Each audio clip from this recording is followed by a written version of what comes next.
নমস্কার বন্ধুরা, আমি রাকা আর আপনারা শুনছেন ইউটিউব চ্যানেল কথা ও কাহিনী বাই রাকা। শুরুতেই আপনাদের সকলকে অনেক অনেক শুভেচ্ছা ও ভালোবাসা জানাই। বাংলা সাহিত্যের প্রবাদপ্রতিম সাহিত্যিকদের সাহিত্য কর্মগুলি আপনাদের সামনে তুলে ধরাই আমাদের মূল উদ্দেশ্য। তাই আপনি যদি সাহিত্য অনুরাগী হন তবে অবশ্যই আমাদের চ্যানেলটি সাবস্ক্রাইব করুন।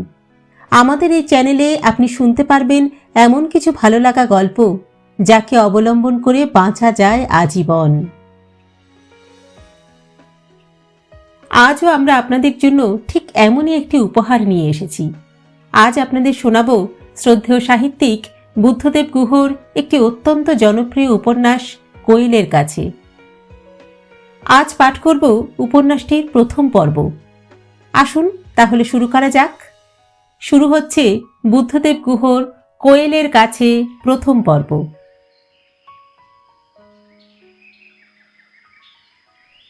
স্যান্ডারসন কাগজ কোম্পানির ফরেস্ট অফিসারের চাকরি নিয়ে আজই এলাম এখানে। পাহাড়ের মাথায় খাপড়ার চালের পুরনো আমলের বাংলো, পাশাপাশি 3টে ঘর, সামনে পিছনে চওড়া বারান্দা। ঘরগুলো বড় বড়, বাংলোর হাতাটাও বিরাট। চমৎকার ড্রাইভ, দুপাশে 2টো জ্যাকারেন্ডা গাছ, তাছাড়া কৃষ্ণচূড়া, ক্যাসিয়ানাডুলাস, চেরি ইত্যাদি গাছে চারিদিক ভরা। বাংলোর চারপাশের সীমানায় কাঁটা তার আর কাঁটা ঝোপ। জায়গার নাম রুমান্ডি। ব্রজেন ঘোষ মানে ঘোষদা পৌঁছে দিয়ে গেলেন। বললেন, এই হলো তোমার ডেরা, এখানেই থাকবে, এখানে বসেই বাঁশ কাটা কাজ তদারকি করবে, এইখানেই এখন থেকে তোমার ঘর বাড়ি সব। বাংলোর বারান্দায় দাঁড়িয়ে যেদিকেই তাকালাম শুধু পাহাড় আর পাহাড়, বন আর বন। সত্যি কথা বলতে কি, বেশ গা ছমছম করতে লাগলো। বেশি মাইনের লোভে পড়ে এই ঘন জঙ্গলে এসে পাণ্ডববর্জিত পাহাড়ে বেঘরে বাঘ ভাল্লুক ডাকাতের হাতে প্রাণটা না যায়। ছোটবেলা থেকেই কলকাতায় মানুষ, সেখানেই পড়াশুনো শিখেছি। সেখানকার ট্রাম আর দোতলা বাসের গর্জন শুনে শুনে এবং মানুষের মেলা দেখেই অভ্যস্ত আছি। কিন্তু এ এক আশ্চর্য জগতে এসে পড়লাম। এই দিনের বেলাতেও কোনো জনমানব নেই, কেবল ব্যস্ত হাওয়াটা রাশি রাশি বিচিত্র বর্ণ শুকনো পাতা তাড়িয়ে নিয়ে ঘুরপাক খেয়ে বেড়াচ্ছে। সেই পাতার নাচের শব্দ ছাড়াও আছে টিয়ার ঝাঁকের কর্কশ শব্দ। এই বিচ্ছিন্ন এবং অসহনীয়ভাবে নির্জন জঙ্গলে কি করে দিন কাটবে জানি না। তার উপরে 1 বছরের চুক্তিতে এসেছি। কাজ করব না বললেই হলো না, পালিয়ে গেলেই হলো না। প্রায় কান্না পেতে লাগলো। ঘোষদা বললেন, তোমার কোনো অসুবিধে হবে না, বাবুর্চি আছে ভালো, নাম জুম্মান, পাহাড়ের নিচে হাটে গেছে বোধহয় তোমার খাওয়া দাওয়ার ইন্তজাম করতে। আর এই হচ্ছে রামধনিয়া, তোমার খিদমতগার। অত্যন্ত সাদা সিধে একটি লোক এসে লম্বা কুর্নিশ করে দাঁড়ালো। ঘোষদা বললেন, আমি এবার চলি, তুমি চান টান করে বিশ্রাম করো, জুম্মা নেই এলো বলে। খেয়ে দে বেশ ভালো করে ঘুমিয়ে আজকের দিনটা রেস্ট নাও, কাল থেকে কাজ শুরু। এখানে যে রেঞ্জার আছে, যার কথা তোমাকে রাস্তায় বলছিলাম, সে ছেলেটি ভালোই, তবে বড় সাংঘাতিক টাইপ। চমকে উঠে বললাম, মানে? ঘোষদা হেসে বললেন, না না, তোমার সঙ্গে খারাপ ব্যবহার করবে বলে মনে হয় না, তবে ছেলেটি বড় বেপরোয়া। ওকে একটু সামলে সুমলে চলো বাপু, নইলে বিদেশে কি বিপদ যে সৃষ্টি করবে কে জানে। রেঞ্জারের নাম যশবন্ত। তারপর বারান্দা থেকে নামতে নামতে দাঁড়িয়ে পড়ে বললেন, বাইরে চলাফেরা করার সময় একটু সাবধানে থেকো, গরমের দিন, সাপের বড় উপদ্রব। সাপ? একেবারে কুঁকড়ে গেলাম। বাঘ ভাল্লুককে তাও দেখা যায়, বোঝা যায়, হাতে পায়ে হেঁটে আসে। এই গা ঘিনঘিনে বুকে হাঁটা পিচ্ছিল কুৎসিত সরীসৃপকে দেখলেই কেমন একটা অস্বস্তি লাগে, সারা শরীর ঘিনঘিন করে ওঠে। সভয়ে শুধলাম, কি সাপ আছে? ঘোষদা বললেন, আছেন সকলেই, শঙ্খচূড়, কালকেউটে, পাহাড়ি গুহমন ইত্যাদি, কেউ কম যান না। এই গরমের সময়টাতেই ভয় বেশি, তবে ঘাবড়াবার কিছু নেই, একটু সাবধানে থাকলেই হবে। ফর্সা জায়গা দেখে পা ফেলো। এই বলে উনি গাড়িতে উঠলেন। তারপর ওর জিপ লাল ধুলো উড়িয়ে চলে গেল। ঘরগুলো বেশ বড় বড়, বিরাট বিরাট জানালা ঘরের 3 দিকে।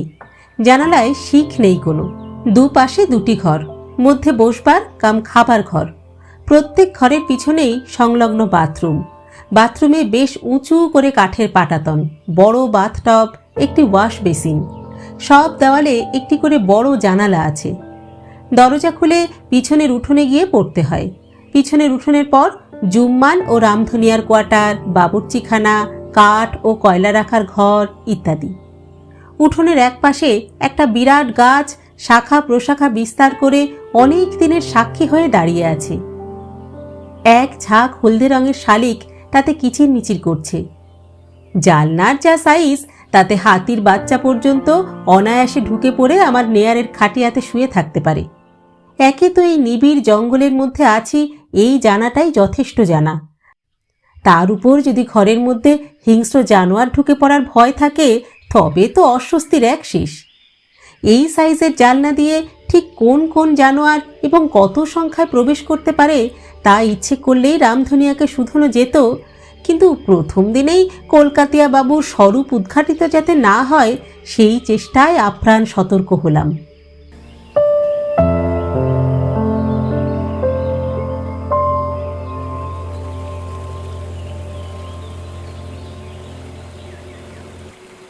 জুম্মান সত্যি রাঁধে ভালো।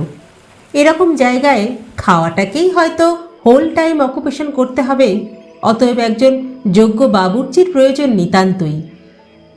খাওয়া দাওয়ার পর আমার ইমিডিয়েট বস ঘোষদার কথা মতো একটু গুড়িয়েই নিলাম।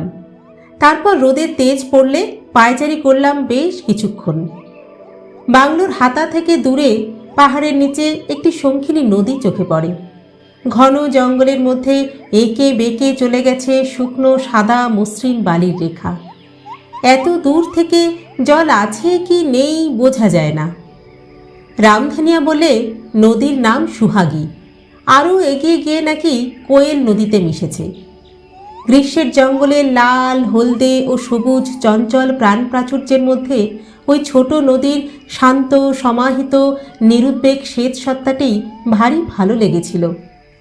কিন্তু এই আসন্ন সন্ধ্যায় একা একা ওই অতটা পথ জঙ্গলের মধ্যে দিয়ে গিয়ে নদীতে গিয়ে পৌঁছই, সে সাহস আমার ছিল না। আলো যত পড়ে আসতে লাগলো, ততই যেন সমস্ত বন পাহাড় বিচিত্র শব্দে কলকাকলিতে মুখরিত হয়ে উঠল। কত রকম পাখির ডাক! অত টুকুটুকু পাখি যে অত জোরে জোরে ডাকতে পারে, এখানে না এলে বোধহয় জানতে পেতাম না। সব স্বর ছাপিয়ে একটি তীক্ষ্ণ স্বর কেয়া কেয়া করে একেবারে বুকের মধ্যিখান অব্দি এসে পৌঁছচ্ছে। হঠাৎ শুনলে মনে হবে কি এক আরতি যেন বনের বুক চিরে শেষ বিকেলের বিষণ্ণ আলোয় ঠিকরে বেরিয়ে আসছে। রামধনিয়াকে শুধালাম, ও কিসের ডাক? কোনো পাখির নিশ্চয়ই নয়। রামধনিয়া হেসে বলল, ও মোর হ্যায়, और क्या बा। মোর অর্থাৎ মেঞ্জুর মানে ময়ূর। শিখলাম, ভাষাটাও খুব একটা কম বিপত্তির নয়। একসঙ্গে এতগুলো বাধা অতিক্রম করতে হলে মহাবীরের প্রয়োজন, আমার মতো পঙ্গুর অসাধ্য কাজ।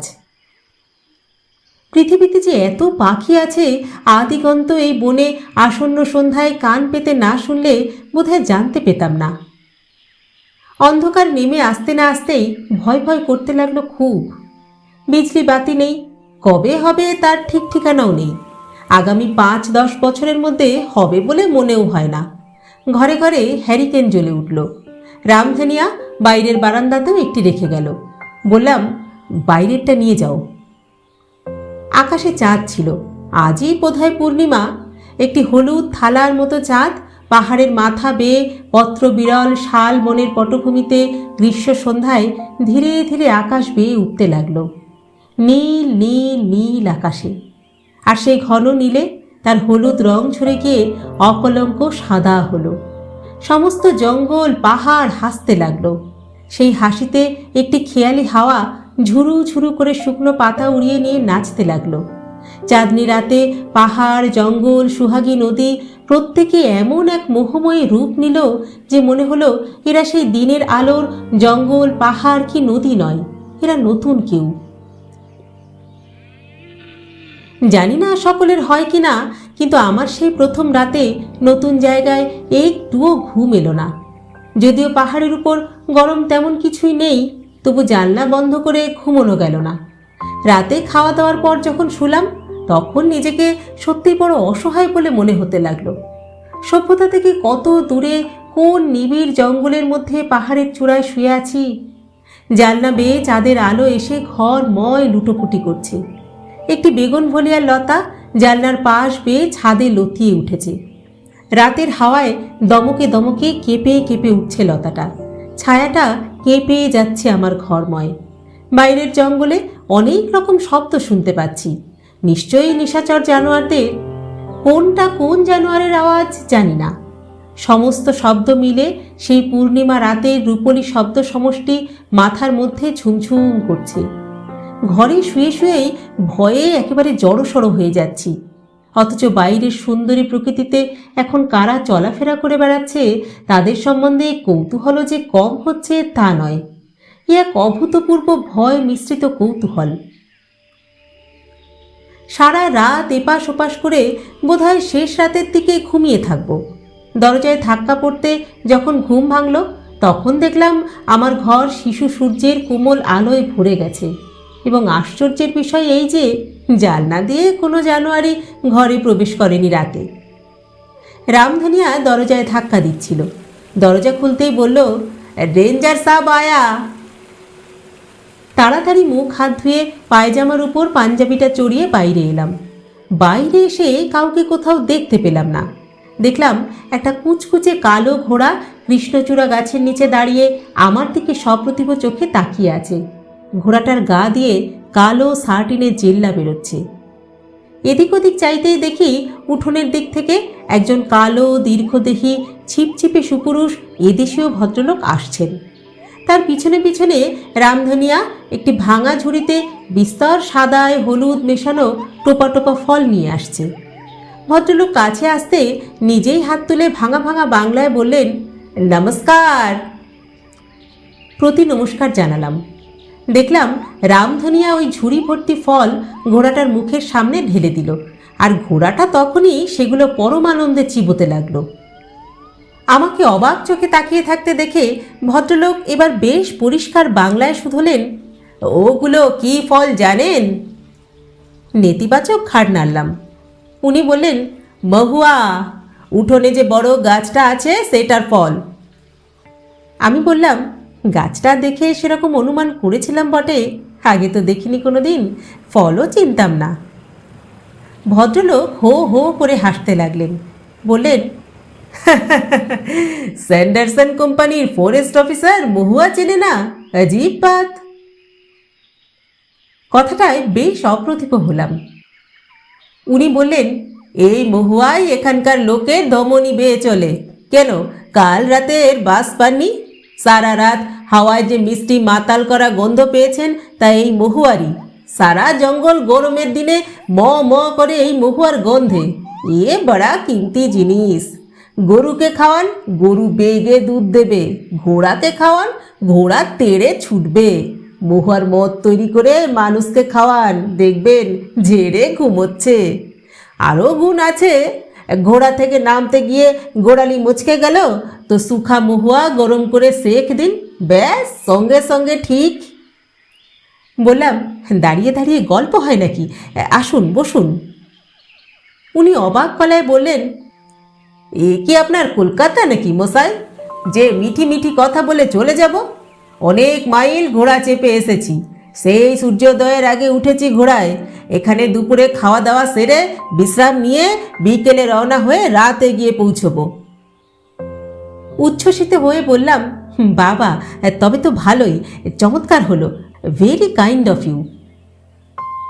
ভেরি কাইন্ড অফ ইউ কথাটায় উনি আমার দিকে এমন করে কটমটিয়ে তাকালেন যে বুঝতে তিলমাত্র কষ্ট হলো না যে এই জঙ্গলে ওই সব মেকি ভদ্রতা অনেক দিন আগেই তামাদি হয়ে গেছে।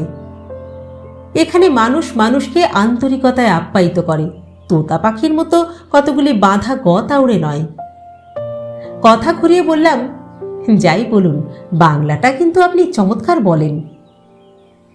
যশবন্ত বাবু কিঞ্চিত ব্যথিত এবং অত্যন্ত অবাক হয়ে বললেন, আগে আপনার কথা তো ঠিক বুঝলাম না। তারপর বেশ জোরের সঙ্গে বললেন, আমি তো বাঙালি হচ্ছি। বিস্ময়ের শেষ রইল না, প্রায় ঢোক গিলে বললাম, তাহলে আপনি বাঙালি হচ্ছেন, কিন্তু যশবন্ত নামটা তো ঠিক। উনি হেসে বললেন, আরে তাতে কি হলো, আমরা 4 পুরুষ ধরে বিহারে হাজারিবাগের বাসিন্দা। আমার নাম যশবন্ত বোস, আমার বাবার নাম নরসিং বোস, আর আমার মায়ের নাম ফুলকুমারী বোস। মামা বাড়ি পূর্ণিয়া জেলায়। আমার মামারাও প্রায় 3-4 পুরুষ হলো পূর্ণিয়ায়। নাম যাই হোক, আমাদের আমরা বাঙালি হচ্ছি। আমি বললাম, তা তো নিশ্চয়ই, বাঙালি তো আপনি হচ্ছেনই। যশবন্তবাবু বললেন, ঘোষ সাহেব আমাকে জানালেন আপনার কথা, বললেন খুব বড়া খানদানের ছেলে, অবস্থার বিপাকে বহুত পড়ে লিখে হয়েও এই জঙ্গলের কাজ নিয়ে এসেছেন, অথচ জঙ্গলের জানেন না কিছুই। তাই ভাবলাম আপনাকে একটু তালিম দিয়ে যাই। তারপর একটু চুপ করে থেকেই বললেন, এখানে কোনো রক্তের সম্পর্কের প্রয়োজন নেই, আমরা সকলে সকলের রিশতেদার। একজন অন্যজনের জন্য জান কবুল করতেও কখনো হটে না। আও দোস্ত, হাত সে হাত মিলাও। যশবন্ত আমার হাতটি চেপে ধরলেন আন্তরিকতার সঙ্গে। যদিও একটু ঘাবড়ে গেলাম, তবু বললাম, ভালোই হলো, খুব ভালো হলো। একেবারে একা একা যে কী করে এখানে দিন কাটাতাম জানি না। যশবন্তবাবুর অদ্ভুত সহজ স্বভাবের গুণে অল্পক্ষণের মধ্যেই আমরা আপনি থেকে তুমিতে এলাম। অবশ্য 5 মিনিটের মধ্যে সদ্য পরিচিত কাউকে তুমি বলা যায়, এ একেবারে অবিশ্বাস্য ব্যাপার। যদি কেউ কোনোদিন যশবন্তকে দেখে থাকেন, তবে একমাত্র তিনিই একথা অবলীলায় বিশ্বাস করবেন। রামধানিয়া চা নিয়ে এলো চেরি গাছের তলায়, চিড়ে ভাজা আর চা। ফুরফুর করে হাওয়া দিচ্ছে। একজোড়া বুলবুলি পাখি এসে চেরি গাছের পাতার আড়ালে বসে শীষ দিচ্ছে। ওপরে তাকালে দেখা যায় শুধু নীল আর নীল, আশ্চর্য শান্তি। পাহাড়ের নিচের গ্রামের ঘুম ভেঙেছে অনেকক্ষণ। গ্রামের নামও সোহাগী, নদীর নামে নাম। ঘন জঙ্গলের আস্তরণ ভেদ করে ধোঁয়া উঠছে এঁকে বেঁকে, ভেজা তুলোর মতো আকাশের দিকে। পোষা মুরগির ডাক, ছাগলের ব্যয় ব্যয় রব, মেষের গলার ঘণ্টা, কাঠ কাটার আওয়াজ এবং ইতস্তত নারী কণ্ঠের তর্জন ভেসে আসছে হাওয়ায়। বেশ ভালো লাগছে। আমিও একেবারে একা নই, অনেক লোকই তো আছে আশেপাশে। বেশ সপ্রাণ সরব জীবন্ত সকাল। বেশ ভালোই লাগছে রাতের ভয়টা কেটে গিয়ে।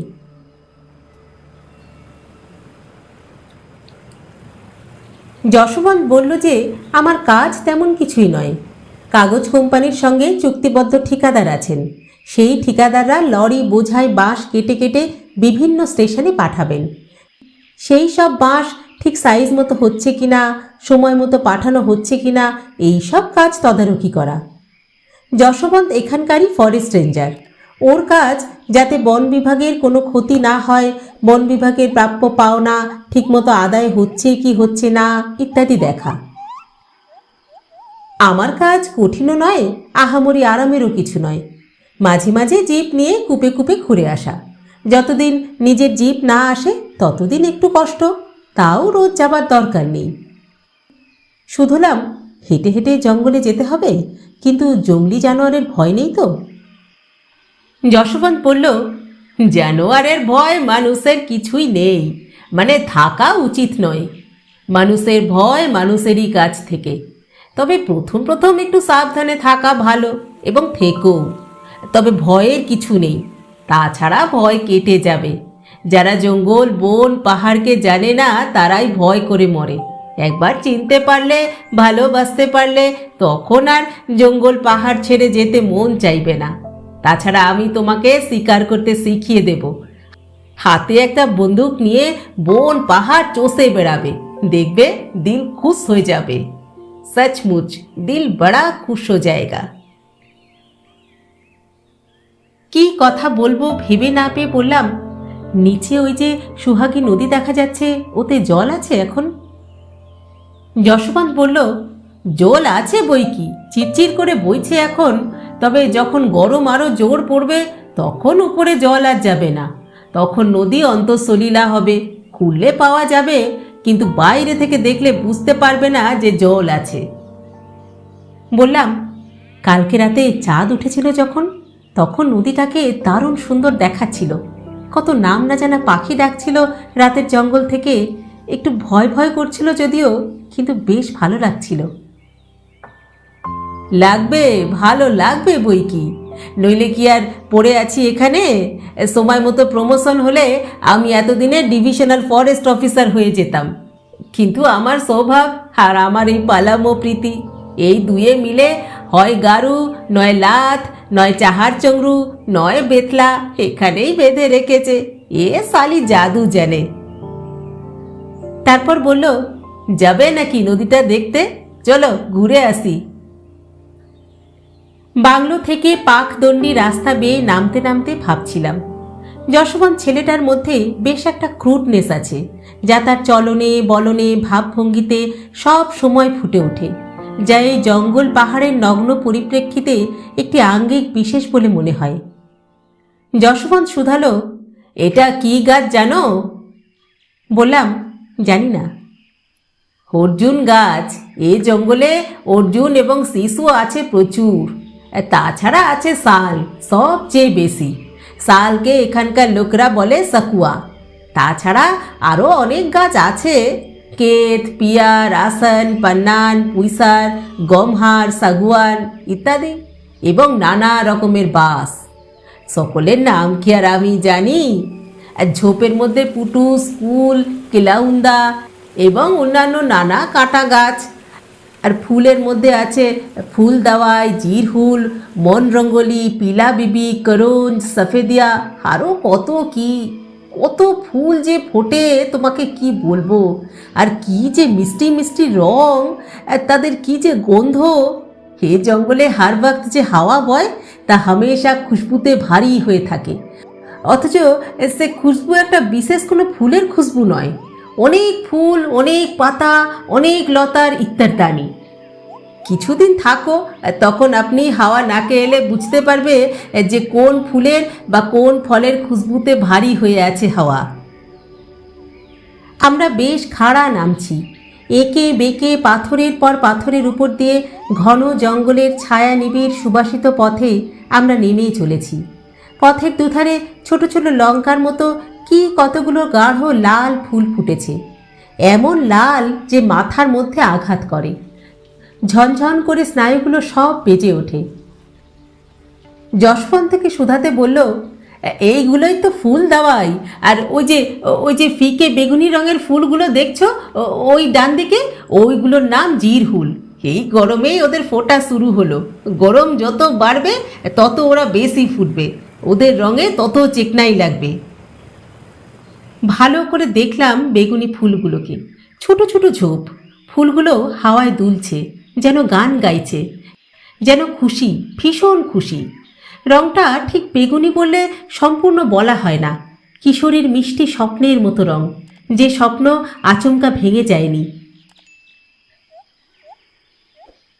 সুহাগী নদীতে পৌঁছতে পাকদণ্ডী বেয়ে বাংলো থেকে নামতে মিনিট 20 লাগে। পৌঁছেই চোখ জুড়ল, কি সুন্দর নদী! ইউক্যালিপটাস গাছের গায়ের মতো মসৃণ, নরম, পেলব, সুন্দর বালি, মধ্যে দিয়ে পাথরে পাথরে কলকল করে কথা কইতে কইতে একটি 5 বছরের শিশুর মতো ছুটে চলেছে সুহাগী। কারো কথা শুনে ঘর থেকে বেরোয়নি, কারো কথায় থামবেও না ঠিক করেছে। জলধারা যেখানে সবচেয়ে চওড়া, এখন সেখানে প্রায় 25-30 গজ হবে। একটি প্রকাণ্ড সেগুন গাছের তলায় একটি বড় পাথরের স্তূপ, চমৎকার বসবার জায়গা, ছায়া শীতল, উঁচু। সেখান থেকে বসে নদীটিকে বাঁক নিতে দেখা যায়। দুপাশে গভীর জঙ্গল, নদী চলেছে তার মাঝ দিয়ে। পাথরের উপরে ইতস্তত শুকনো পাতা ছড়িয়ে আছে, হাওয়ায় হাওয়ায় মচমচানি তুলে এপাশে ওপাশে গড়াগড়ি খাচ্ছে। যশবন্ত বলল, এই পাথরে বসে আমি অনেক জানোয়ার শিকার করেছি। সুহাগী থেকে ফিরে এসে দুপুরে খাওয়া দাওয়ার পর যেখানে কাজ হচ্ছে সেখানে নিয়ে গেল যশবন্ত আমাকে। অনেকখানি বিস্তীর্ণ জায়গা জুড়ে বাঁশ কাটা হচ্ছে। ছোট ছোট বাঁশ, সরু সরুও বটে। এক ধরনের মোটা বাঁশও আছে, তবে খুবই কম। সে বাঁশ নাকি কাগজ বানাতে প্রয়োজন হয় না। ফরেস্ট ডিপার্টমেন্টের খাকি জামা পরা লোকজন মার্কা করার হাতুড়ি হাতে ঘুরে ঘুরে বেড়াচ্ছে। একজন কন্ট্রাক্টরের জঙ্গল আজ মার্কা হচ্ছে, কাঠের জঙ্গল। যশবন্ত নানা রকমের বাঁশের নাম শেখাচ্ছিল। ব্যাম্বুসা রোবাস্টা, ব্যাম্বুসা আর্ডেন্সিয়া, ড্যান্ড্রোক্যালামা স্ট্রিকটাস ইত্যাদি। ড্যান্ড্রোক্যালামা স্ট্রিকটাসটাই বেশি, মোটা বাঁশ এখানে খুব কম। বাঁশ কাটার সময় ঠিকাদারের লোকজনই সব করে, তারাই তাদের নিজেদের গরজে তদারকি করে। সত্যি কথা বলতে কি, তেমন কোনো কঠিন কাজই নেই। তবে যখন নতুন কোনো জঙ্গলে কাজ আরম্ভ হবে, সেই সময় আমার আর যশবন্তের প্রথম প্রথম কিছুদিন রোজ যেতে হবে। নইলে বাঁশের জঙ্গল ঠিকমতো কাটা হচ্ছে কিনা, ঠিক মাপের বাঁশ, ঠিক বয়সের বাঁশ ছাড় নির্ধারিত হলো কিনা, এসব দেখাশুনো করা যাবে না। এখানকার সবচেয়ে বড় ঠিকাদার মালদেও তেওয়ারি, খুব নাকি ভালো লোক। সমস্ত জঙ্গলে প্রচুর লরি এবং অনেক লোক খাটছে। গরমের সময় কাজ খুব, কারণ বর্ষাকালটা কাজ বন্ধ থাকবে। জঙ্গল, রাস্তাঘাট সব অগম্য হয়ে উঠবে, নদী নালা ভরে যাবে। পাহাড়ি নদীর উপর বসানো কজওয়েগুলোর উপর দিয়ে জল বয়ে যাবে, তখন কাজ করা অসম্ভব। মালদেও বাবুর ছেলে রামদেব তেওয়ারি এখানে সেদিন কাজ দেখতে এসেছিল। 25-26 বছর বয়স হবে ছেলেটিরও। পায়জামা পরা, বেশ শৌখিন, করিতকর্মা, প্র্যাকটিক্যাল মানুষ। অল্প বয়সে মনে হয় কাজটা ভালো রপ্ত করেছে। কিসে 2 পয়সা আসবে তা জেনেছে। জঙ্গল থেকে ফিরে সন্ধে হওয়ার পর যশবন্ত ঘোড়ায় চেপে বসল। যতবার বললাম, কি দরকার এত রাত করে এতটা পথ ঘোড়ায় চেপে গিয়ে? বিকেল বিকেল বেরিয়ে বেলা থাকতে পৌঁছে গেলেন না কেন?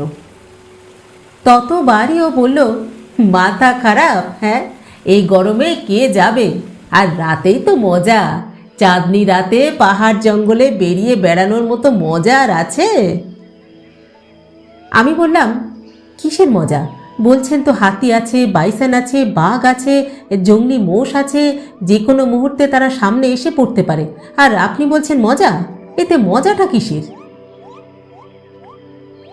যশবন্ত বলল, মজাটা কিসের অত শত ব্যাখ্যা করে বলতে পারবো না, তবে এক কথায় বলতে পারি, দিল খুশ হো যাতা হ্যায়। কথা কটি আমার দিকে ছুঁড়ে দিয়ে সেই চাঁদের আলোয়, মোহময় অপার্থিবতায়, সেই রহস্যময় রাতে, আলো ছায়ায় ভরা পাহাড়ি পথে যশবন্ত টকবক টকবক করে ঘোড়া ছুটিয়ে চলে গেল ওর বাংলোয়, নৈহারে।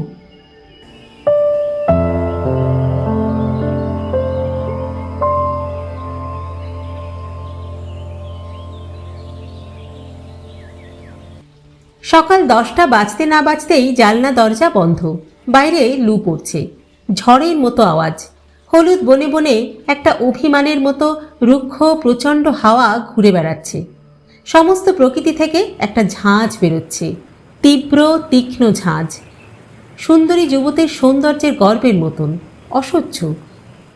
জুম্মানকে বর্ধমানের কোনো এক লোক হবে নাকি শিখিয়েছিল যে গরমকালে কলাইয়ের ডাল, পোস্তর তরকারি আর খেরো খেলে শরীর ভালো থাকে, তার সঙ্গে কাঁচা আম বাটা, নয়তো পাতলা করে ঝোল। অতএব গরম যত পড়ছে আমার শরীর ততই স্নিগ্ধ হচ্ছে, কিন্তু মন ততই বিদ্রোহী হয়ে উঠছে। শুধু কলাইয়ের ডাল আর খেরো খেয়ে কতদিন কাটানো যায়? কাজ যা সব ভরে ভরে, 10টার মধ্যে খুব ভরে উঠছি। কলকাতায় কোনোদিন ভাবতেও পারিনি যে এত ভোরে আমি নিয়মিত উঠতে পারবো। অবশ্য রাতে শুতেও বেশি দেরি হয় না। ভোরে পাখি ডাকাডাকি করার আগেই উঠি, তখন শুকতারা দেখা যায়। দিগন্তের কাছে রুমান্ডি পাহাড়ের মাথায় সবুজ সত্তায় দপদপ করে। শুক্লপক্ষ হলে ভোরে উঠে চাঁদটাকেও দেখা যায়। সারা রাত অত বড় নীল আকাশে সাঁতার কেটে চাঁদ ক্লান্ত হয়ে কখন ঘুমোবে সেই আশায় স্থির হয়ে থাকে দিগন্ত রেখার উপরে। হাত মুখ ধুয়ে বাংলোর হাতায় পায়চারি করি। কোনো কোনো দিন ইজি চেয়ারে বসে চুপ করে ভাবি, এই সময়টা কোথায় ভাববারই সময়। নিবিষ্ট মনে কোনো বিশিষ্ট চিন্তাকে বা কোনো বিশেষ জনকে ভাববার সময়। ভাবতে ভাবতে পায়চারি করতে করতে সূর্যটাকে পাহাড় বেয়ে উঠতে দেখি। সমস্ত জঙ্গল পাখিদের কলকাকলিতে ভরে যায়। টিয়ার ঝাঁক ট্যাঁ ট্যাঁ ট্যাঁ করতে করতে মাথার উপর দিয়ে উড়ে যায়। ময়ূরটাকে তিতিরগুলো টিহা টিহা টিহা করতে থাকে চারিদিক থেকে। তাছাড়া কত অনামা পাখি, কত অচেনা সুর। অনেকদিন সূর্য উঠবার আগেই চা জলখাবার খেয়ে বেরিয়ে পড়ি। সঙ্গে টাবর থাকে, আমার মুনিশ, হেল্পার, কোম্পানিরই লোক, অনেক দিনের পুরনো ও অভিজ্ঞ।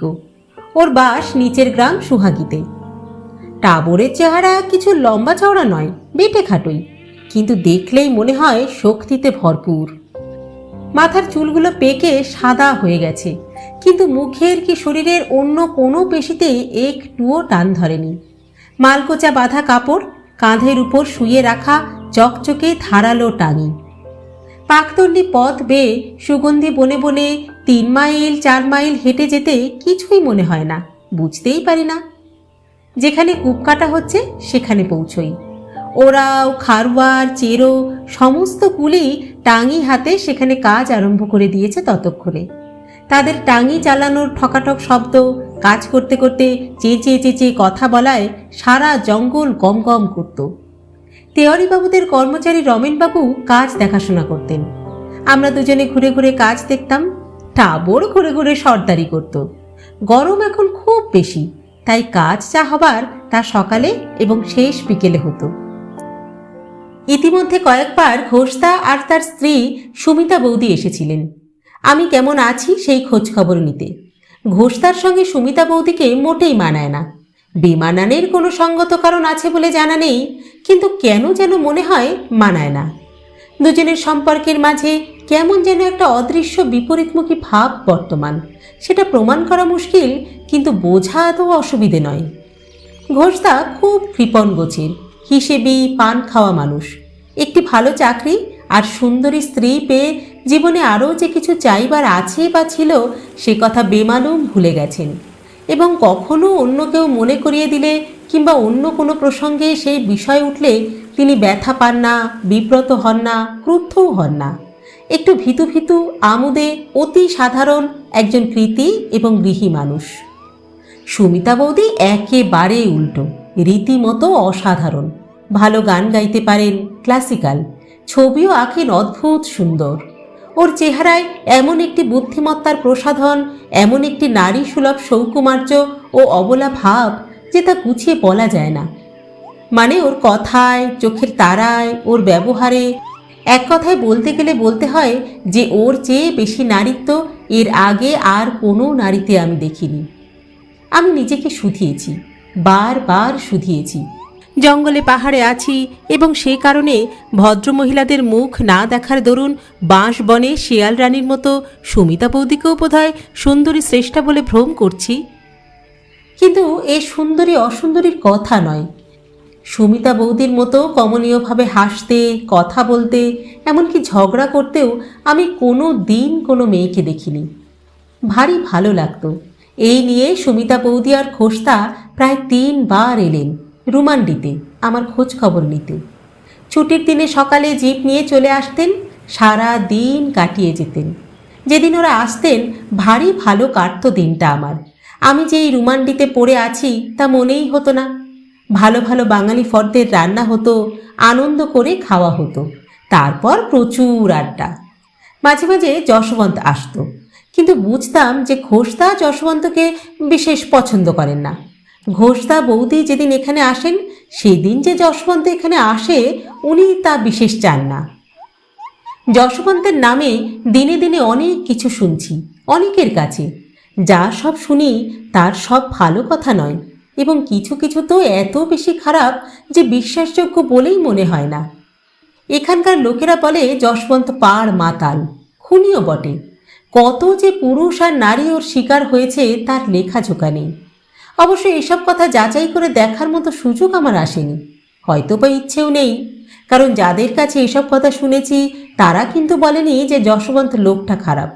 ওদের মুখ দেখে যা বুঝেছি তা হচ্ছে যশবন্ত বাবুর পক্ষে অসাধ্য কাজ কিছুই নেই, ওর পক্ষে সব কিছু করা সম্ভব। সুমিতা বৌদি যে যশবন্তকে তেমন অপছন্দ করেন তা কিন্তু নয়। তিনি ঠিক আমার সঙ্গেও যতটুকু হেসে কথা বলেন, যশবন্তের সঙ্গেও তেমনই। যশবন্ত যে ভয় পাবার মতো কিছু তা ওর মুখ চোখ দেখলে মোটেই বোঝা যায় না, বরঞ্চ উনি যশবন্তের সঙ্গে যশবন্তের সর্বশেষ মারা বাঘটার দৈর্ঘ্য নিয়ে আলোচনা করেন, যশবন্তের হাজারিবাগ জেলায় এবার ফসল কেমন হলো না হলো এই সব নিয়ে আলোচনা করেন। যশবন্ত বৌদি বলতে পাগল, বৌদির জন্য জান কবুল করতে রাজি। ও যে কার জন্য জান না কবুল করে জানি না। আজকে সুমিতা বৌদি আর ঘোষদা প্রায় সূর্য ওঠার আগে আগে এসে হাজির। বৌদি বললেন, আজকে সুহাগীর চড়ায় আমরা পিকনিক করব, যশবন্তও আসবে, খুব মজা হবে। ঘোষদা বললেন, কিন্তু যশবন্ত না আসা পর্যন্ত নদীতে যাওয়া হবে না। কোনো একটা আগ্নেয়াস্ত্র ছাড়া এইভাবে নেচার করার আমি ঘোরতর বিপক্ষে। তখন ঠিক হলো তাই হবে, এখানেই চা খেয়ে নেব সকালের মতো। তারপর যশবন্ত এলে সকলে মিলে নিচে গিয়ে সুহাগীর বালিতে কৃষ্ণচূড়া গাছের ছায়ায় বসে চড়ুই ভাতি হবে। বাংলোয় বসে রসিয়ে রসিয়ে চা খাওয়া হলো। যখন সূর্য বেশ উপরে উঠল তখনও যশবন্তের পাত্তা নেই। তখন সাব্যস্ত হলো রামধানিয়ার কাঁধে রসদ ও বাসনপত্র দিয়ে আমরা নেমেই যাই, যশবন্ত এলে পাঠিয়ে দেবে জুম্মান। ঘোষদার জিপে করে যাওয়া হলো। সুহাগী নদী সেই পাহাড়ি পথকে পায়ে মারিয়ে হাসতে হাসতে নিচু কজওয়ের নিচ দিয়ে কোয়েলের দিকে চলে গেছে। জিপ থামতেই চিহি চিহি আওয়াজ কানে এলো। তাজ্জব বলে দেখলাম যশবন্তের ঘোড়া বাঁধা আছে একটা পলাশ গাছের সঙ্গে। নদীরেখা ধরে এগোতেই দেখি নদীর বাঁকে ওর সেই প্রিয় বড় ছায়াশীতল পাথরের পাশে উবু হয়ে বসে বড় বড় নুড়ি দিয়ে যশবন্ত উনুন বানাচ্ছে। আমাদের সাড়া পেয়েই তেড়ে ফুঁড়ে বলল, বেশ লোক যা হোক, হ্যাঁ প্রায় 1 ঘন্টা হলো এখানে বসে আছি, না দানা না পানি। সুমিতা বৌদি কল কল করে বলে উঠলেন, বাজে বকো না তো, তোমাকে কে সোজা এখানে আসতে বলেছিল? হ্যাঁ, যা উনুন বানিয়েছ তাতে তো বাদরের পিণ্ডিও রান্না হবে না। সরো সরো দেখি উনুনটা ধরাতে পারি কিনা দেখি। ঘোষদা শশব্যস্তে বললেন, কই যশবন্ত, তোমার বন্দুক কই? এইভাবে জঙ্গলে মেয়ে ছেলে নিয়ে আর্মড অবস্থায় কখনো আসা উচিত নয়। বাঘ আছে, ভাল্লুক আছে, হাতি তো আছেই, তার উপর বাঘে চম্পা থেকে মাঝে মাঝে বাইসনের দল চলে আসে, বলা যায় কিছু? যশবন্ত চুপ করে কি ভাবলো একটুক্ষণ, তারপর হেঁটে গিয়ে ওর ঘোড়ার জিনের সঙ্গে সমান্তরালে বাঁধা কি একটা যন্ত্র বের করে আনলো। কাছে এসে গাছে ঠেস দিয়ে রেখে বলল, এই হলো তো, হ্যাঁ এবার বাইসন এলেও মজা বুঝবে। এ বন্দুক নয়, 454 ডাবল ব্যারেল রাইফেল আছে। বৌদি কেটলিটা উনুনে চড়াতে চড়াতে বললেন, তার মানে একসঙ্গে 450-500 গুলি বেরোয়? যশবন্ত হতাশ হওয়ার ভঙ্গিতে পাথরের উপর বসে পড়ে পড়ল, হ্যাঁ হোপলেস, সচমুচ বৌদি হোপলেস। তারপর হাত নেড়ে বলল, 400-500 গুলি বেরোয় না, এটা রাইফেলের ক্যালিবার। বৌদি ঘাড় ফিরিয়ে হাসলেন, বললেন, হো তাই বলো, তা রাইফেলের মালিকের ক্যালিবার কত? যশবন্ত এবার হেসে ফেলে বলল, তার ক্যালিবার বুঝনেওয়ালা লোক আজ পর্যন্ত এই পালামোর জঙ্গলে দেখলাম না একজনও, তাই সে আলোচনা করা বৃথা। জুম্মানের কাছে শুনেছি যশবন্ত অত্যন্ত রইস আদমির ছেলে। ওদের ছোটোখাটো জমিদারির মতো আছে সিমারিয়া আর টুটলাওয়ারার মাঝামাঝি। মুখে চাই বলুক বাংলাটা খুব ভালো বললেও ওরা আসলে বিহারি হয়ে গেছে। বাবা মার একমাত্র সন্তান। ওদের জমিদারির মাসিক আয় নাকি প্রায় 1000-2 টাকা, অথচ এই অল্প টাকার মাইনেতে এই জঙ্গলেও পড়ে আছে আজ কত বছর। এই কাজটা বোধহয় ওর পেশা নয়, নেশা। বেহতরিন শিকারিও নাকি ও, সারা বছর এখানেই পড়ে থাকে। বছরে কোনো এক সময় যায় বাবা মার সঙ্গে দেখা করতে, বেশি দিন থাকে না, পাছে ধরে বিয়ে দিয়ে দেয়। যশবন্ত প্রায়ই আমাকে বলে যে বিয়ে করা পুরুষ মানুষ আর ভরপেট মহুয়া খাওয়া মাদি সম্বর নাকি সমগোত্রীয়, চলত শক্তিহীন জানোয়ার। হঠাৎ ঘোষদা বললেন, এই গরমে যে কোনো ভদ্রলোক চড়ুই ভাতি করে এই প্রথম দেখলাম। যশবন্ত বলল, তাও যা বললেন, ভদ্রলোক। হ্যাঁ, মাঝে মাঝে এমনি বলবেন, নইলে আমরা যে ভদ্রলোক এ কথাটা আমরা এবং জঙ্গলের জানোয়াররা ছাড়া আর কেউ তো স্বীকার করে না। মাঝে মাঝে কথাটা শুনলে ভালো লাগে। ঘোষদা উত্তরে একটা জ্বলন্ত দৃষ্টি নিক্ষেপ করলেন। বৌদি থমকে বললেন, তোমরা এখানে কি করতে এসেছো? হ্যাঁ, চড়িভাতি করতে না ঝগড়া করতে? যশবন্ত উল্টো ধমক দিয়ে বলল, আর দুটোই করতে। গরম যদিও আছে প্রচণ্ড, তবু কেন জানি না এই গরমে একটুও কষ্ট হয় না। কারণ এই গরমে ঘাম হয় না মোটে। শুকনো গরম খুব বেশি হলে মাথার মধ্যে ঝাঁ করে। তবে এই গরমে হাঁটা চলা করলে লু লেগে যাওয়ার সম্ভাবনা এবং তা থেকে অনেক সময় পঞ্চত্ব প্রাপ্তিও ঘটে। তবু কলকাতার ভ্যাপসা পচা গরম থেকে এই গরম অনেক ভালো। মনে হয় মনের মধ্যেও যতটুকু ভেজা স্যাঁতসেঁতে ভাব থাকে সেটাকে সম্পূর্ণভাবে শুকিয়ে দেয় নিশ্চিহ্ন করে। মনটা যেন তাজা, হালকা, সজীব সুগন্ধে ভরে ওঠে। আর্দ্রতা যত কম থাকে মনে ততই ভালো। সুমিতা বৌদি আমাকে বললেন, কি হলো, এত গোমরামুখ কেন? হ্যাঁ, বললাম, ভাষাটা কিছুতেই আয়ত্ত করতে পারছি না। বৌদি সপ্রতিভ গলায় বললেন, এ একটা সমস্যাই নয়, আগে একটা কা আর পরে একটা বা, তাহলেই 50% হিন্দি নমিশ হয়ে গেলে বাদ বাকি 50% থাকতে থাকতেই হবে। ভাষা এমনি এমনি শেখা যায় না গো, ভাষা শিখতে কান চাই। তোমার চারপাশে যত লোক কথা বলছে তাদের উচ্চারণ, তাদের বাচনভঙ্গি এবং তারা কোন জিনিসটাকে কি বলে, কোন অনুভূতি কিভাবে ব্যক্ত করে, এইটে বুদ্ধিমানের মতো নজর করলে যে কোনো ভাষা শেখাই সহজ।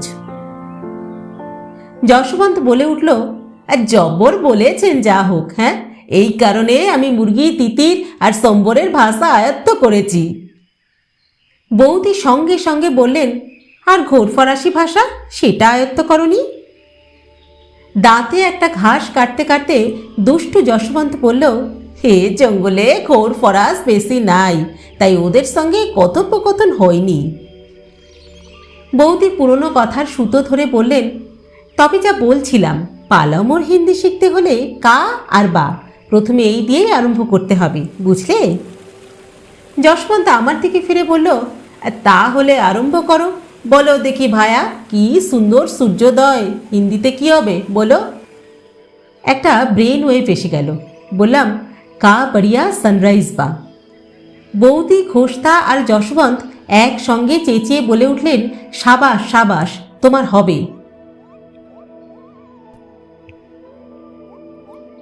দেখতে দেখতে দুপুর হলো। আমরা খেতে বসেছি।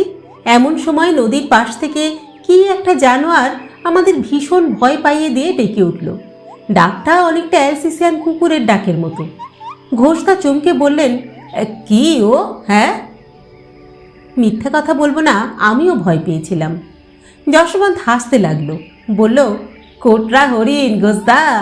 আমার ধারণা ছিল না যে এই জঙ্গলে থেকেও আপনি কোটরার ডাক শোনেননি। ঘোষদা সামলে নিয়ে বললেন, শুনবো না কেন? হ্যাঁ, না শোনার কি আছে? তবে খেতে বসার সময় এসব বিপত্তি আমার ভালো লাগে না।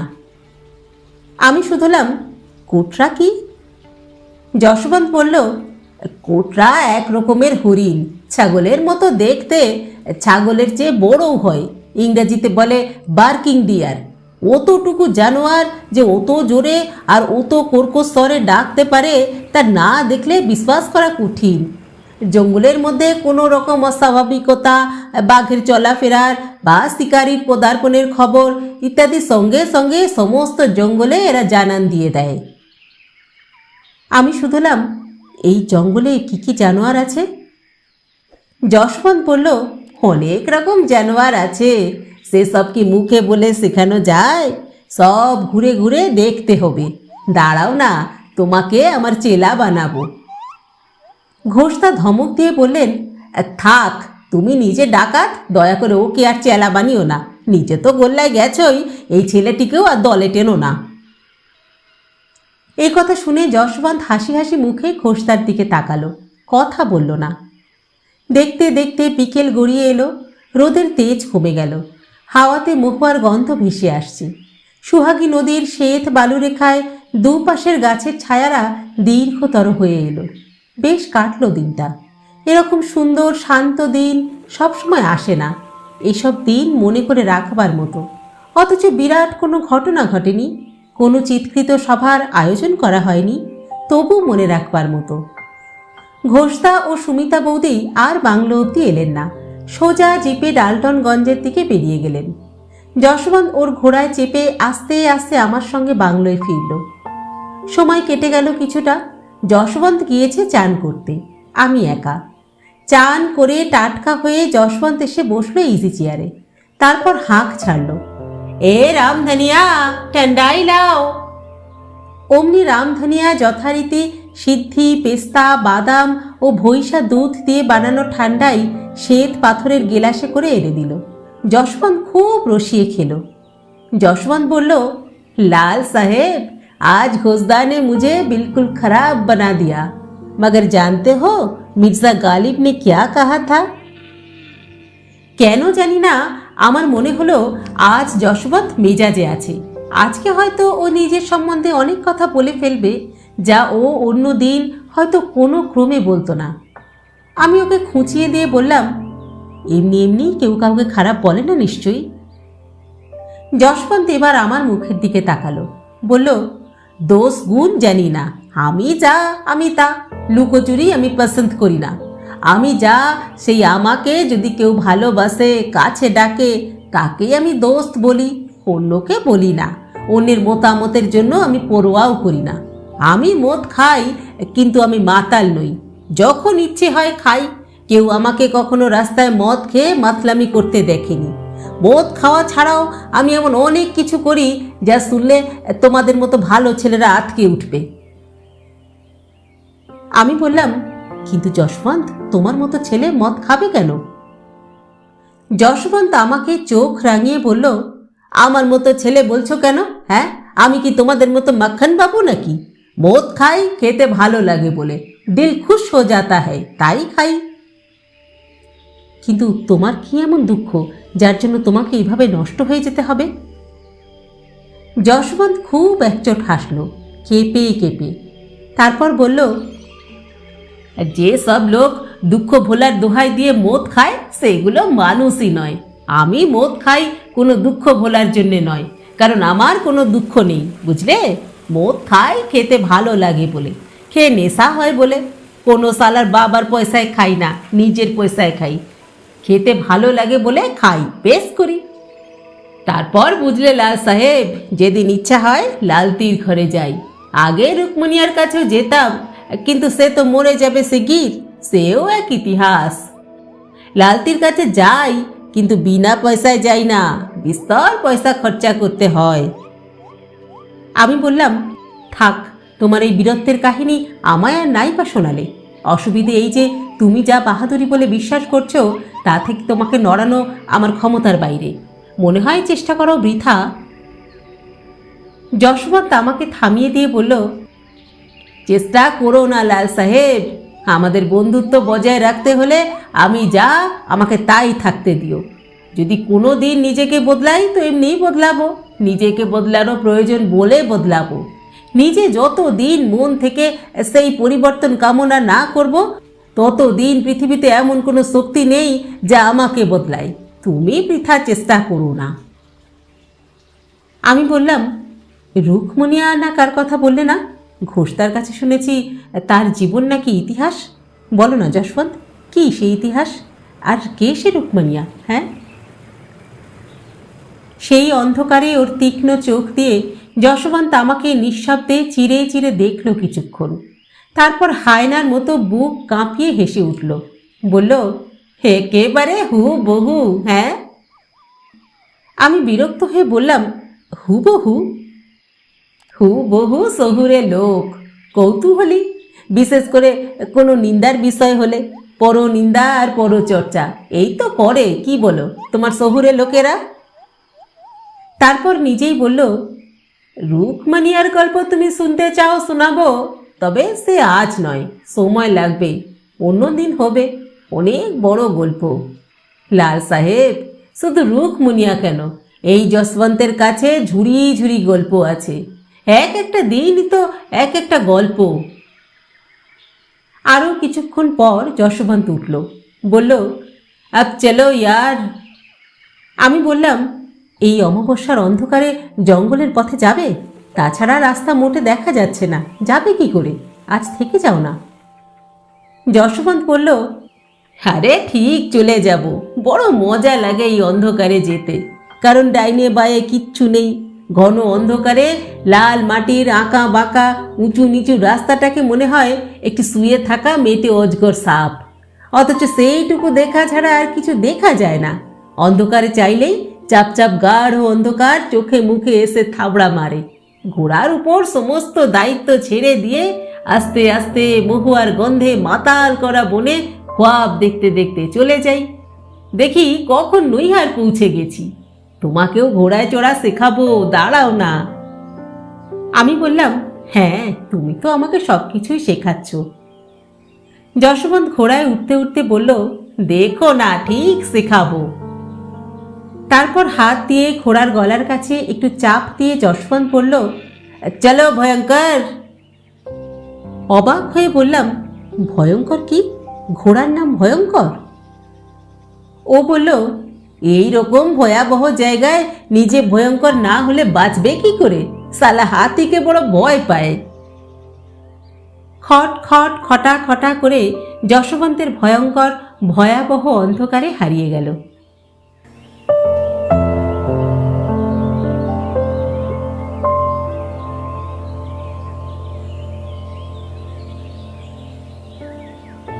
কাল রাত্রে বেশ ঝড় বৃষ্টি হয়েছিল। সমস্ত জঙ্গলে পাহাড়ে চলেছে তাণ্ডব নৃত্য। হাওয়ার সঙ্গে সে কি দাপাদাপি আর গর্জন! অথচ বৃষ্টির তেমন তোড় ছিল না। হাওয়ার সঙ্গে বৃষ্টির সত্তা এমনভাবে মিশে গেছে যে হাওয়াটাই বৃষ্টি না বৃষ্টিটাই হাওয়া বোঝা যায় না। বৃষ্টির সঙ্গে সঙ্গে রীতিমতো ঠান্ডা পড়ে গেছিল। রাতে দেরাজ খুলে বালাপোষ বের করে গায়ে দিতে হয়েছে। সকালে এখনো বেশ ঠান্ডা। হাওয়াটা মনে হচ্ছে জ্যৈষ্ঠের শেষের হাওয়া তো নয়, শরতের প্রথম হাওয়া। আজকে আমার জিপ আসবে ডালটনগঞ্জে এবং আমার নতুন বন্দুক। সেখান থেকে খোসদার ড্রাইভার গাড়ি বন্দুক সব পৌঁছে দিয়ে যাবে। মনে হচ্ছে জিপটা যে এত তাড়াতাড়ি এলো তার কারণ আর কিছু নয়। কোম্পানির ডিরেক্টররা সস্ত্রীক এবং সবান্ধবে শিকারে আসছেন পরের সপ্তাহে এখানে, বাঘ শিকারে, যার আর এক নাম জঙ্গল ইন্সপেকশন। সব খরচা কোম্পানির।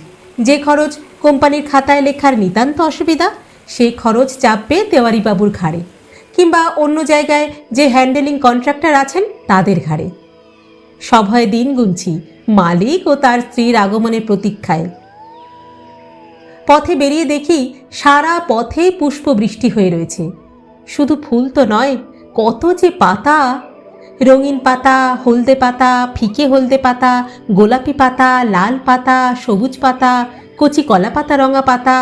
জঙ্গলের গায়ে কত যে বিছানো রয়েছে কি বলবো।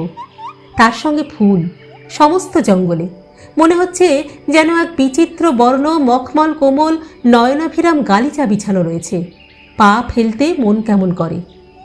সেই চমৎকার আবহাওয়ায় সেই সকালে সমস্ত প্রকৃতির শব্দ গ্রহণ ও শব্দ প্রেরণ ক্ষমতা যেন অনেক বেড়ে গেছে। দূর জঙ্গলের ময়ূরের কেয়া কেয়া, মোরগের কোকরক, হরিয়ালের সম্মিলিত পাখার চঞ্চলতার শব্দ যেন মনে হচ্ছে কানের কাছে। টাবর আজ বন্দুক নিয়েছে সঙ্গে। মাঝে মাঝে ও টাঙি ছেড়ে বন্দুকও নেয়। তার সেই বন্দুক দেখে মনে হয় তার জন্ম কোনো প্রাগৈতিহাসিক কালে। মুঙ্গেরই একনলা গাদা বন্দুক, তাতে কোনো টপিওয়ালা কার্তুজ যায় না, গাঁদতে হয়। জানোয়ার বিশেষে সেই গাদাগাদিরও আবার প্রকারভেদ হয়। ছোট জানোয়ারের জন্য কম বারুদ কাঁদতে হয়। এই গাদাগাদি কোনো বৈজ্ঞানিক প্রক্রিয়া অবলম্বন করে হয় না, উংলি ধরে হিসাব। যেমন বাঘের জন্য 3 উংলি, হরিণের জন্য 1.5 উংলি ইত্যাদি। আজকাল বেশ অনেক কিছু শিখে গেছি, আর সেই শহুরে বোকা ছেলেটি নেই।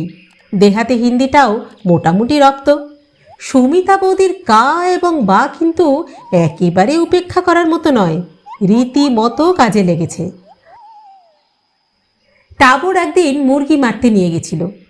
মাঝে মাঝে গভীর জঙ্গলে গেলে দেখা যায় শুকনো গাছের ডালে পলাশ ফুলের মতো মুরগি ফুটে আছে।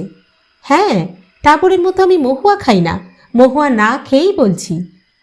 সকালের সোনালি আলোয় যখন কোনো মদমত্ত মোরগ কোনো বিতৃষ্ণাগত পলায়নমনা মুরগির পিছনে পিছনে ছলে বলে কৌশলে ককরক কুককুক করতে করতে ধাওয়া করে জঙ্গলময় ছুটোছুটি করে বেড়ায়, তখন কেন জানি না আমাদের সঙ্গে এই আত্মসম্মান জ্ঞানহীন কুক্কুট প্রবরদের একটা জবরদস্ত ও অবিচ্ছেদ্য মিল আমি দেখতে পাই।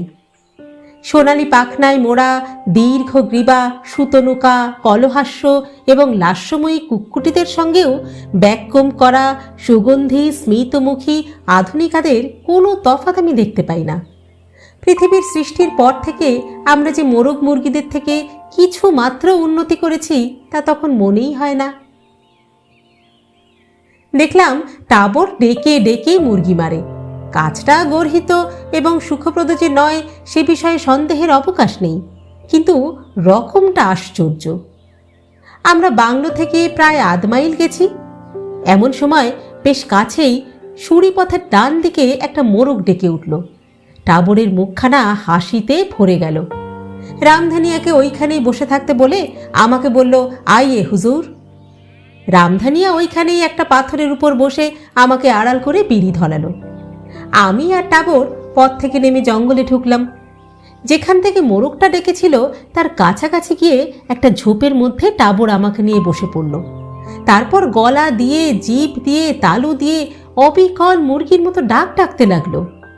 আর তার সঙ্গে সঙ্গে মাঝে মাঝে মুরগি যেভাবে পা দিয়ে পাতা উল্টে পোকা কি খাবার খোঁজে সেই রকম শব্দ করে আমাদের পাশের ঝরা ফুল পাতা ও সব আঙুল দিয়ে নাড়াচাড়া করতে লাগলো। অবাক হয়ে দেখলাম টাবরের মুরগির ডাকে সাড়া দিয়ে দিয়ে সেই অদৃশ্য মোরগের ডাক ধীরে ধীরে আমাদের নিকটবর্তী হতে লাগলো। প্রায় 5 মিনিটের মধ্যে ঝোপের ফাঁকে ফাঁকে দেখা গেল একটি প্রকাণ্ড সোনালিতে লালে মেশানো মোরগ বীর দর্পে এগিয়ে আসছে আমাদের দিকে। তার পিছনে মুরগির হারেম। 4 চোখের মিলন হওয়া মাত্র টাবর গদাম করে বন্দুক তেগে দিল এবং এক রাশ পালক হাওয়ায় উড়িয়ে মোরগটি আর তার সঙ্গে একটি মুরগিও ওইখানেই উল্টে পড়ল। বাদবাকিরা ককরক কুকু করতে করতে পড়ি কি মরি করে পালালো। শিকারের ফল ভালো হলেও শিকারের প্রক্রিয়াটা আমার ভালো লাগলো না। তারপর থেকে এভাবে মুরগি মারতে আমি টাবরকে সব সময় মানা করেছি। তবে আমার সামনে আর মারেনি সত্যি কথা, কিন্তু আমার মনে হয় না আমার অনুরোধ উপরোধে কোনো কাজ হয়েছে বলে। মুরগি দুটো রামধানিয়ার হেফাজতে রেখে আমরা আবার এগোলাম। সূর্য এখনও ওঠেনি। হাঁটতে এত ভালো লাগছে যে কি বলবো। সমস্ত পাহাড় কি এক সুগন্ধে যেন ম ম করছে। একটা বাঁক নিলাম। দেখলাম পথের বাঁকে একটু ফাঁকা জায়গায় চড়ুই রঙা একদল ছোট পাখি মাটিতে কুরকুর করছে। আমাদের দেখেই পুরো দলটি অবিশ্বাস্য বেগে ছোট ছোট পা ফেলে মিকি মাউসের বাচ্চার মতো দৌড়ে গেল ঝোপের আড়ালে। টাবর আমায় শুধালো, ই কন চিজ আপ জানতে হ্যায় সাহেব? আমি বললাম, আমি আর কটা চিজ জানি বাবা। টাবর বলল, বটের। এদের নাম হলো বটের। যারা জানে না তারা ভাববে তিতির বাচ্চা বুঝি। হাব ভাব রাহান সাহান অবিকল তিতিরের মতো। আমি শুধালাম, রাহান সাহান কি? রাহান সাহান হচ্ছে চড়াবড়ার জায়গা, আদব কায়দা ইত্যাদি। টাবরকে বললাম, আমাকে শিকার শেখাবে টাবর? আমার বন্দুক আসছে কলকাতা থেকে সাহেবদের সঙ্গে। টাবর বলল, জরুর সিখায়েগা হুজুর, আনে দিজিয়ে বন্দুকফা। বাগনাড়ুয়া নালায় পৌঁছে দেখি স্তূপীকৃত বাঁশ পড়ে আছে, লাদাই হচ্ছে আর লরি বোঝাই করে চলে যাচ্ছে ছিপাদোহর। লরি মানে আধুনিক দানবীয় ডিজেল মার্সিডিজ লরি নয়, সেই মান্ধাতার আমলের ছোট ছোট চিৎকৃত লরি। অঢেল ধুলো, পেট্রোলের মিষ্টি গন্ধ এবং গিয়ার চেঞ্জের গোঙানি বেশ ভালোই লাগে। গাছতলায় বসে বসে ছাপানো স্টেটমেন্টে দাগ দেওয়া আর নোট নেওয়া, এই তো কাজ। তাছাড়া আমি এখানে একজন ভীষণ রকমের বড় লোক। লেখাপড়া জানি, 450 টাকা মাইনে পাই, সাহেবদের সঙ্গে ইংরেজিতে কথা কইতে পারি, গায়ের রং কালো নয়, অতএব আমিও একজন সাহেব। এবং শুধু সাহেব নই, লাল সাহেব। কোনো সত্যিকারের সাহেবকেই এ পর্যন্ত নীল কিংবা কালো বা জাফরানি হতে দেখিনি। সাহেবরা তাদের নিজেদের চেষ্টা ব্যতি রেখেই লাল হয়ে থাকেন। সুতরাং এহেন পরিস্থিতিতে আমাহেন লোকের লাল বা সাহেব বলে পরিচিত হওয়ার কোনো কারণ ছিল না। নামটার রটনা যশবন্তেরই দুষ্কর্ম। তবে এখানে আসার বেশ কিছুদিন পরই দেখেছি যে সারা দিন হাড় ভাঙা পরিশ্রম করে যারা 8 আনা 1 টাকা মজুরি পায়, যাদের বিলাসিতা বলতে ভাত খাওয়া, যাদের জীবন বলতে জঙ্গলের কূপ আর কুপি জ্বালানো একটি মাটির ঘর, যাদের খুশি বলতে 4 আনার 1 হাঁড়ি মহুয়ার মদ কি খেজুরের তাড়ি, তাদের কাছে আমি ছাড়া সাহেব পদবাচ্য আর কোন জীব হবে?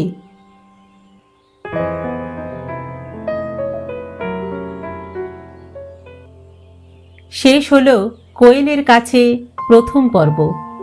লিখেছেন শ্রদ্ধেয় সাহিত্যিক বুদ্ধদেব গুহ। গল্প পাঠ করলাম আমি রাকা। আপনারা শুনছেন ইউটিউব চ্যানেল কথা ও কাহিনী বাই রাকা। আজকের পর্বটি কেমন লাগলো আপনাদের কমেন্ট বক্সে অবশ্যই জানাবেন। কিন্তু গল্প পাঠ ভালো লাগলে আমাদের চ্যানেলটিকে লাইক, শেয়ার ও সাবস্ক্রাইব করতে ভুলবেন না। কিন্তু নিজে তো গল্প শুনছেনই, বন্ধুদেরকেও শোনান। গল্প পাঠ ভালো লাগলে আমাদের চ্যানেলের লিংক আপনি শেয়ার করুন বন্ধুদের সঙ্গে, কাছের মানুষদের সঙ্গে। আজ তাহলে এই পর্যন্তই। পরবর্তী পর্ব নিয়ে ফিরে আসবো খুব শীঘ্র। ততদিন সকলে সুস্থ থাকবেন, ভালো থাকবেন এবং অবশ্যই আমাদের সঙ্গে থাকবেন। নমস্কার।